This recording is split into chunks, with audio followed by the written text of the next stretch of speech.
Hello guys. कुछ बच्चों का डिमांड आ रहा था सर कि आप इंडिया के बारे में कुछ बताइए। तो सबसे पहले हम बात करते हैं कि इंडिया को किन किन नामों से जानते हैं। तो कभी कभी हम इंडिया को इंडिया बोलते हैं, भारत बोलते हैं, हिंद या हिंदुस्तान बोल देते हैं, भारतवर्ष बोल देते हैं, जम्मू द्वीप बोल देते हैं, सोने की चिड़िया बोल देते हैं, और भी भिन्न भिन्न नामों से इंडिया को जाना जाता है।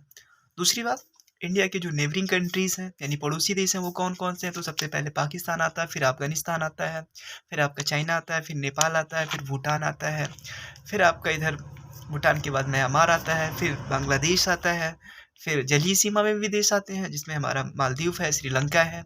अगर हम भारत की स्थलीय सीमा की बात करें तो ये हमारा 15,200 किलोमीटर ऑलमोस्ट इसकी जो है लेंथ, यानी पाकिस्तान से लेकर के म्यांमार तक अगर हम स्थलीय सीमा से चलेंगे तो 15,200 किलोमीटर तक एग्जैक्ट इसका लेंथ आता है किलोमीटर्स में अगर हम देखें।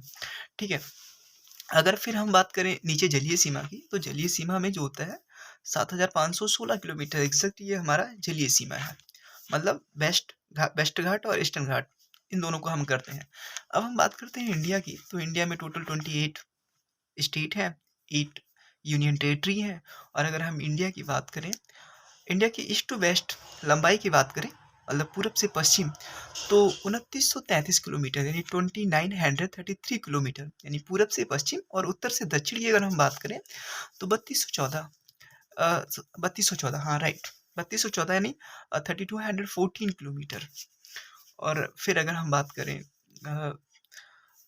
हाँ, जैसे मैंने बता दिया 8 यूनियन टेरिटरी और 28 स्टेट्स। और अगर हम खासकर यूपी के हैं तो यूपी में बात करते हैं डिस्ट्रिक्ट के, तो 75 डिस्ट्रिक्ट्स भी हैं और 18 डिवीज़न भी है। Okay, thank you guys.